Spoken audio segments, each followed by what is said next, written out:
We don't have to walk the whole way. Okay. Is it fine if we walk from here? I think it is.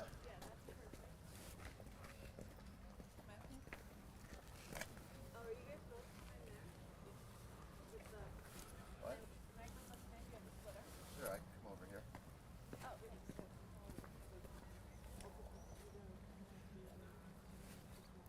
There's the picture on the.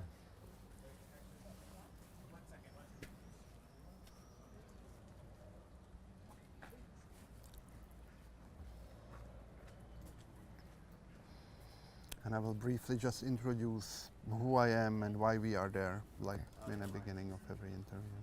All good? It's good. I just have a double check.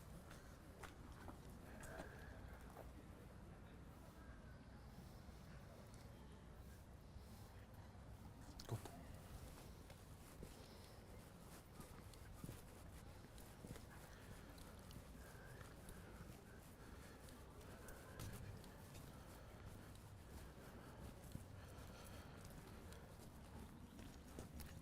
My name is Martin Schmock. Today is May the 8th, 2019, and I am conducting an interview with Max Eisen. We are in the camp known as Auschwitz I. Max, what can you tell us about this place? Where are we? And this is Auschwitz I, as you said. I spent 9 months here. When I came towards these gates, I arrived in Birkenau, Auschwitz II the night before. It was the strangest thing that I've ever seen in my life. This place here was bristling with SS guards. This was like a fortress. There was music coming from just around the corner here. It was the eeriest place. I was very confused. I was 15 years old. Never seen anything like this in my life. And we came through this gate and we were taken to a barrack 6. And later that day we were introduced to a couple. I was in a unit called Landwirtschaftskommando, which means land management. They were asking in Birkenau people who can do farm work. So we put up our hands. My father said, on a farm there'll always be something, a potato or a beets or turnips. Well, as it turned out, this is not what we were doing. And a couple arrived, he introduced himself. His name was Herman, I believe. He was a German psychopath from German jails. These were the worst individuals that were dumped into this camp. And he was our couple, our chief couple. And we had an under couple whose name was Staszek. He was a Polish political prisoner. He was a good guy. And the first day, the next morning, so that evening actually, we received our first rations. And dinner was a cup of ersatz coffee, a thin slice of bread, and a tiny square of margarine. And previously to that moment, I was 4 days in a kettle car without any food or water, and I was very hungry. And I thought, my gosh, is this going to be my daily diet? And we had a discussion, my father, uncle, and I, should we eat this slice of bread right away, or should we save it for the next day? Unfortunately, we didn't have a bag, we didn't have a piece of rag. Our clothing was a cap, a jacket, pants, and I had my good boots that were custom-made boots in Hungary. I was allowed to keep those boots. And I went to bed. When the gong sounded, we had to get inside the barrack, and the doors were locked to each barrack. And next morning the gong sounded. I think it was 6 o'clock or 6:30. We received a cup of so-called tea, and we had to line up for a daily appel. This was a daily routine, appel in the morning, appel in the evening, and counted during the day on the job site. So appel was on a good day when the count was right, and there were I believe about 28,000 people in so many barracks. On a good day, it could have been an hour and a half, but when they didn't have the count, You could be standing there anywhere from 2, 3 to 4 hours. And standing was a terrible, it was such a stress on your body. And I remember people simply collapsing and dying right on the spot. So when they found a person, perhaps somebody who died and rolled under a barrel, they had to find him, bring him down, and hold him up so that the count was right. The count was given to a Lagerschreiber who compiled all the figures, and it was handed to a deputy commander. I believe his name was Cyrankiewicz. He became the Prime Minister of Poland after he was liberated. So we were marched out, and I remember about a kilometer or so from the camp, there was a bakery where all these breads were being baked. And the smell of baking bread was driving me up the wall. I mean, the hunger was so bad. And we were out on the job site. We came to a field of mustard, the yellow flowers on top. And the mustard stalks are about that thick. And we went to Buddy, a sub-camp, where we picked up the size that we had to cut the mustard with. So there was a mountain of size. 100 people are trying to grab these size. There are some of them have a blade that short, some of them are that big. Everybody wants to grab a short one. And we were given a stone to sharpen the, and the commandant, he was an Unterscharführer Kunz. He was an Austrian. I think he was a very good farmer, but here he was an SS. He was a commandant of the unit. He said that if you break this sharpening stone, you'll be shot on the spot, because that would be sabotage. So guess what? Some people broke a stone and they tried to steal from the others whose stone was still whole. I mean, this was the competitive life here. It was unbelievable. Can you tell us about the first moment when you saw this gate? Can you describe to us the first time you saw this gate? The first time I saw this gate was the second morning after we arrived in Birkenau. We arrived in the middle of the night. I don't know what time it was. It was pitch dark. The platform was lit up. And the next day, about 12 o'clock, we were being marched through this gate. There were SS soldiers bristling here. This was a fortress. And there was an officer of the gate. He was a huge SS man. About 6'5". He was the boss of this gate. He was here day after day. As we were marching back from the job, from our work, sometimes people would steal many units. Thousands of units were coming towards this gate, guarded by their guard unit with their German Shepherds or Dobermans. And here the guards would stop, and as we marched through the gate, we were on our own. So this guard, he would be looking at the units coming in 5 abreast, and he was taller than anybody, and he was looking at people who were holding themselves tight. And he would know that somebody was holding himself, he would be hiding something under his armpit. And he would stand there and rip up your jacket, and sometimes a potato would fall out, and they would be taken to the side, and they would get some lashes in front of the kitchen. This was the daily routine, in and out. In the morning, the music was playing. And this music that I heard kept me going every day. I love music. It was the only thing that was normal.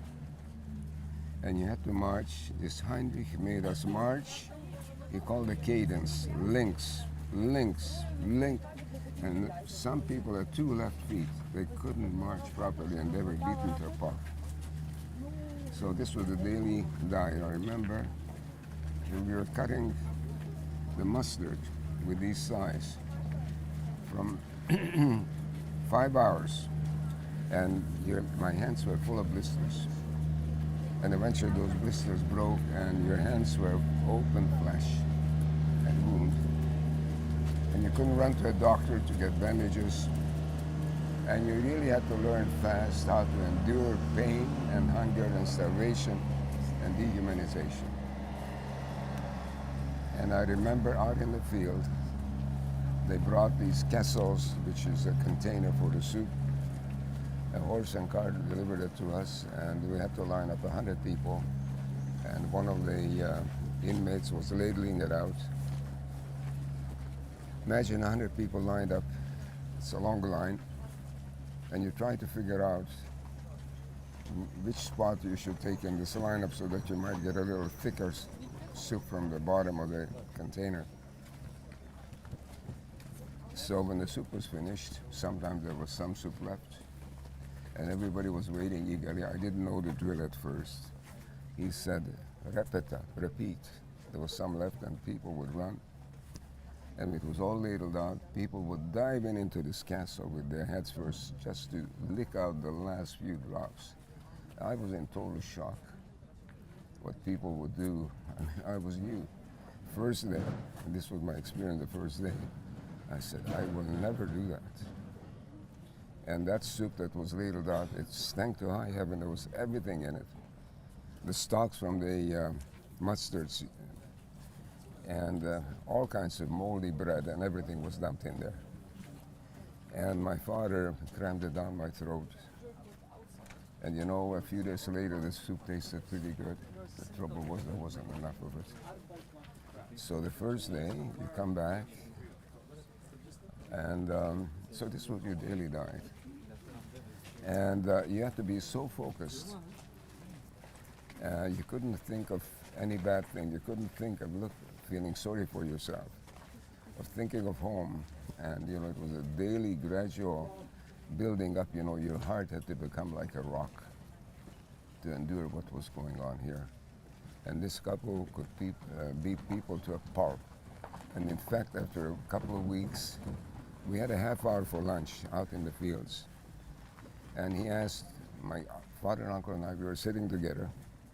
So as it happened, he asked my father, who is that man? He said, that's my brother. Who is this boy? He said, that's my son. And he started to beat him or me or my uncle. And my father said, look, we need to separate. We need to separate because if we stay together, he'll beat us to a pulp. And What did you think of the place when you first saw it? well, it was so huge. I mean, I was never, look at this infrastructure, kitchen with chimneys. I didn't even know what that was, so many chimneys. Buildings, they were huge brick buildings.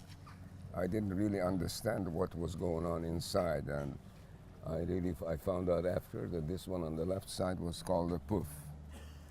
There were girls out here, girls of pleasure, couples were allowed to come and visit them. I mean, the weirdest things. They were block elders, they were room elders, and many of them had beautiful custom-made clothing. It was so confusing. I had a piece of rag, and these people had riding boots and riding pants and striped outfits made to measure. It was very confusing to understand this whole infrastructure. And so you have to be a very fast learner here, and you have to be very resilient. And I think that I had some work skills and life skills that my family taught me, and especially my grandfather, who was a man of the land. He was a non-commissioned officer in the Austro-Hungarian Empire in the cavalry. I had my uncles who were farmers, so I knew a lot of things of working, and I think as if they prepared a map for me to travel by. And having my father and uncle here, after that, one of the beatings, so my father and uncle separated from me, and I was left with Heinrich, and I'm not sure where they worked, I can't remember. And then one night in July, by July there were many selections, and these happened in the middle of the night. The loudspeakers would be turned on, and you had this reflex action. You jumped out from your bunk, and it said, Achtung, Achtung. All inmates from block such and such and such go naked, and you were channeled. There were couples standing along the way to one of the barracks where the doctors were looking at your body. And I didn't know what happened to my father and uncle. The next morning before rappel, I ran to their barrack, and they were not there. So I had to line up for rappel and go to work, and came back at night, and I ran to the quarantine barracks. They were somewhere up here. There were a few of these barracks fenced off, And these people were held there for a day or two before they were taken away, whatever. And I happened to see my father and uncle. And my father and uncle came to the fence, to the wire, and the guard was yelling from the tower, "Move or I'll shoot." My father gave me a blessing to the wire, which is a custom that we had on Sabbath on Friday night coming home from the synagogue. My father would bless his children. And he told me that if I managed to survive, I must tell the world what happened here. I was absolutely devastated. I knew that I was all alone. And here there would nobody take you under their wing. And I just had to turn the corner around at one of the blocks, and that's it. I was on my own. And a couple of weeks after, we were working again outside. We were clearing a large field. The trees were cut down, but the roots had to be removed, and so we were digging a hole to remove the roots. I think there were about 3 of us in this hole, shoveling the dirt and throwing it up, so we had sort of like a pile of dirt around us. We were about 100 people in this unit, and we were guarded by SS soldiers with their dogs, a perimeter guard. And we were sort of loafing because we thought that nobody can see us. We couldn't see them, we thought they can't see us, and I guess one of the guards sort of patrolled, and he came and he saw that these guys were sitting, and with the butt of his gun, he hit me on my head, and I could see the 2 young boys who were facing me. They started to work fast, so I knew that something is happening. I bent over and I could feel something buzzing in my head. You see, when you hit on your head, you feel no pain, but when I bent over, I could, something was dripping down my neck, and it was blood. And I couldn't understand what was going on. I went in, I lost a lot of blood. The blood was flowing. I went into shock, and they threw me into the ditch. And I remember Stasha came, and he tore off a piece of my jacket, and he told me to urinate on it. And he put it on my wound to stop the bleeding, and it stopped the bleeding. But here I was in a ditch with water, like a wet rat. And I knew that my life was finished. I couldn't get on my feet, and once your feet were gone, you were finished. And I kept thinking, how can I get myself out of this terrible dilemma? I was looking at the other inmates, and I kept thinking, wow, how happy would I be to be doing that terrible work. But here I am. I remember Unterscharfer Kunz came by. He was a tall man with his Luger hanging on his right side and a cigarette in his mouth. And he did this, and this meant that you're going up in smoke. So I was, you know, I knew this is it. I'm going to wind up in a gas chamber. They put me on a cart that brought back the tools, and they were dragging me the last kilometer on my back side, and I was dropped here at the gate. And Stasha grabbed two of the people from my unit, and he said, "Bring this man to Barrack 21." I mean, I could have bled to death right here. Had he not made them take me over there, I was taken to Barrack 21, and I didn't know what the place was, and I was operated on. I woke up the next morning, I was in a ward upstairs, and these two doctors came and they checked people, and my head was bandaged up with paper bandages. And there were two Jewish doctors in the ward upstairs. One was a Dr. Gordon, he was from Warsaw, and the Dr. Samuel Steinberg from Paris. And the two surgeons, they were political prisoners. The chief surgeon was a Dr. Tadeusz Rzeszko, and his assistant was Zbigniew Sobieszczanski. So the deal was that if you couldn't walk away from the hospital 2 days later, you were loaded on a stretcher and taken to the gas. So I was loaded on the stretcher, and they were taking me through the inside of the barrack. It was a long hallway. The truck was parked outside, and Dr. Rzeszko took me off the stretcher, brought me into the prep room, and he gave me a lab coat, and I became the cleaner, and I worked there for 6 months. He saved my life. And we can talk about that at block 21. Okay. We can walk, I think.